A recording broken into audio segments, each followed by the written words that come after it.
चलिए हमारे साथ एक ऐसे सफर पर चलिए जो आज से 4.6 अरब साल पहले शुरू हुआ था। ये कहानी है हमारे ग्रह की और हमारी। हम देखेंगे कि कैसे एक आग के गोले से ये हरी भरी दुनिया बनी और कैसे हम इंसान आज यहां तक पहुंचे। जरा सोचिए, 460 करोड़ साल, ये इतना लंबा वक्त है कि इसकी कल्पना करना भी मुश्किल है। और हम इस पूरी कहानी को बस कुछ ही मिनटों में समझने की कोशिश करेंगे। एक ऐसी कहानी जो समय की शुरुआत से शुरू होती है। तो इस शानदार कहानी को हमने 5 हिस्सों में बांटा है।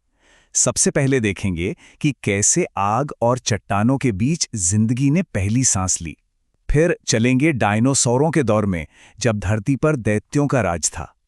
उसके बाद होमो सेपियंस यानी हमारे पूर्वजों के उदय की कहानी जानेंगे। फिर देखेंगे कि कैसे उन्होंने पूरी दुनिया को अपना घर बना लिया। और आखिर में हम उस मोड़ पर आएंगे जहां से हमारी आज की सभ्यता की शुरुआत हुई।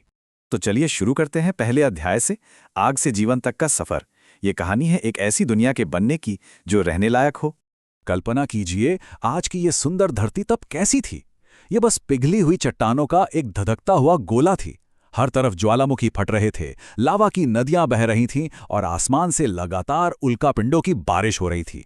हवा में सिर्फ जहरीली गैसें थीं, सांस लेने के लिए ऑक्सीजन दूर दूर तक कोई निशान नहीं। लेकिन फिर लाखों सालों तक लगातार बारिश होती रही।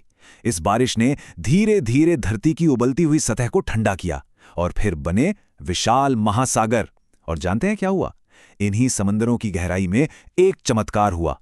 जिंदगी ने आंखें खोलीं, छोटे छोटे सूक्ष्म जीव पैदा हुए और उन्होंने धीरे धीरे ऑक्सीजन बनाना शुरू कर दिया।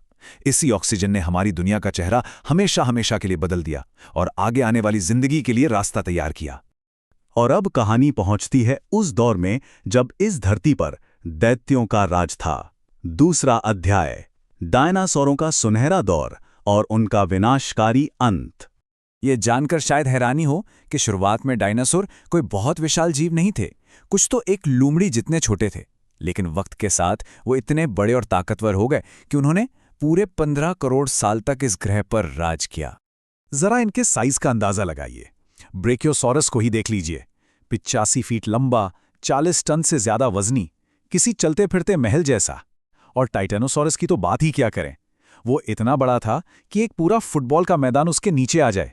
ऐसा समझिए जैसे कोई 10 मंजिला इमारत चल फिर रही हो और पत्ते खा रही हो। लेकिन हर बादशाहत का अंत होता है। आज से करीब 6.5 करोड़ साल पहले 15 किलोमीटर चौड़ा एक एस्टेरॉयड 70,000 किलोमीटर प्रति घंटे की रफ्तार से धरती से टकराया। एक जोरदार धमाका, आग का तूफान, और फिर महीनों तक सूरज की रोशनी जमीन तक नहीं पहुंची। पूरी धरती जम गई और बस पृथ्वी के ये महान शासक हमेशा के लिए गायब हो गए। लेकिन उनके जाने से कहानी में एक नए हीरो के आने का रास्ता साफ हो गया। डायनासोर तो चले गए, लेकिन उनकी जगह कौन आया? यहीं से कहानी का तीसरा अध्याय शुरू होता है, होमो सेपियंस का उदय, यानी एक नए किस्म के जानवर का। डायनासोरों की तबाही के बाद छोटे छोटे चूहे जैसे जीव धीरे धीरे बाहर निकले। फिर करीब 2.5 करोड़ साल पहले मौसम बदला। अफ्रीका के जंगल सिकुड़ने लगे और हमारे पूर्वजों को पेड़ों से नीचे जमीन पर उतरना पड़ा। और फिर हुआ एक क्रांतिकारी बदलाव, 2 पैरों पर चलना। और इसी सफर में करीब 3 लाख साल पहले पूर्वी अफ्रीका में जन्म हुआ होमो सेपियंस का। उस समय दुनिया में और भी इंसानी प्रजातियां थीं, कुछ तो हमसे कई ज्यादा ताकतवर। लेकिन हमारे पूर्वजों होमो सेपियंस के पास एक ऐसा सीक्रेट वेपन था जो किसी के पास नहीं था, और वो था उनका बड़ा और ज्यादा क्रिएटिव दिमाग। शुरुआती इंसानों की जिंदगी की सच्चाई क्या थी? न कोई भाषा, न कोई समाज, न कोई कानून। उनकी दुनिया में सिर्फ 3 चीजें थीं: भूख, मौत का डर और हर हाल में बस जिंदा रहने की जिद। तो इस जिंदा रहने की जिद ने उन्हें कहां तक पहुंचाया? चलिए देखते हैं चौथे अध्याय में, दुनिया की फतेह, यानी अफ्रीका से लेकर दुनिया के कोने कोने तक। और फिर कुछ ऐसा हुआ जिसने सब कुछ बदल कर रख दिया। इसे कहते हैं कॉग्निटिव रेवोल्यूशन। मतलब हमारे दिमाग में एक तरह का बिग बैंग हुआ। अब हमारा दिमाग उन चीजों के बारे में भी सोच सकता था, कल्पना कर सकता था, जो असल में मौजूद ही नहीं थी। यहीं से असली कहानी शुरू हुई। भाषा का मतलब सिर्फ ये बताना नहीं था कि देखो, उस चट्टान के पीछे शेर है। इसका असली जादू था कहानियां गढ़ने में, देवी देवताओं की, आत्माओं की और कबीलों की। यही वो कहानियां थी जिन्होंने हजारों अजनबियों को एक साथ जोड़ा, एक कॉमन मकसद के लिए। ये एक ऐसी ताकत थी जो किसी दूसरे जानवर के पास नहीं थी। और इसी नई ताकत के साथ होमो सेपियंस निकल पड़े दुनिया जीतने। लगभग 70,000 साल पहले उन्होंने अफ्रीका छोड़ा और फिर कभी पीछे मुड़कर नहीं देखा। उन्होंने ऊंचे पहाड़ पार किए, बर्फीले तूफानों का सामना किया और ऑस्ट्रेलिया, यूरोप, एशिया से होते हुए आखिरकार अमेरिका तक पहुंच गए। लेकिन इस सफर में वे अकेले नहीं थे। उन्हें नियांडरथल जैसी दूसरी इंसानी प्रजातियां भी मिली। और यहाँ एक बहुत दिलचस्प बात सामने आती है। साइंस बताती है कि हमने सिर्फ उन्हें हराया नहीं, बल्कि उनके साथ परिवार भी बसाए। आज भी यूरेशियन आबादी में 1 से 4% तक नियांडरथल डीएनए मिलता है।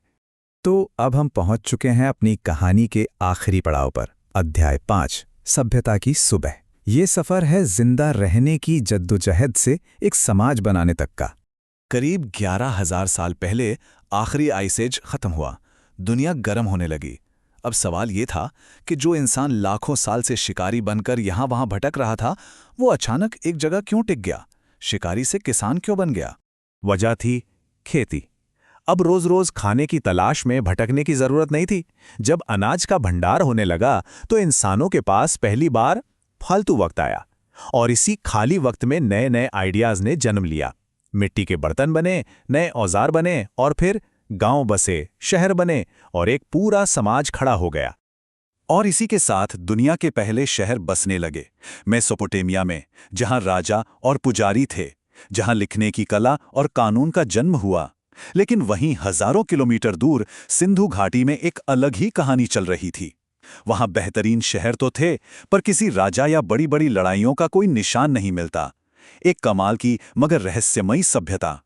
तो 460 करोड़ साल का ये सफर हमें यहां तक ले आया है। आग से लेकर बर्फ तक और एक छोटे से जीव से लेकर आज की सभ्यता तक हमने एक बहुत लंबा रास्ता तय किया है। तो अब सवाल ये है कि हमारा अगला कदम क्या होगा।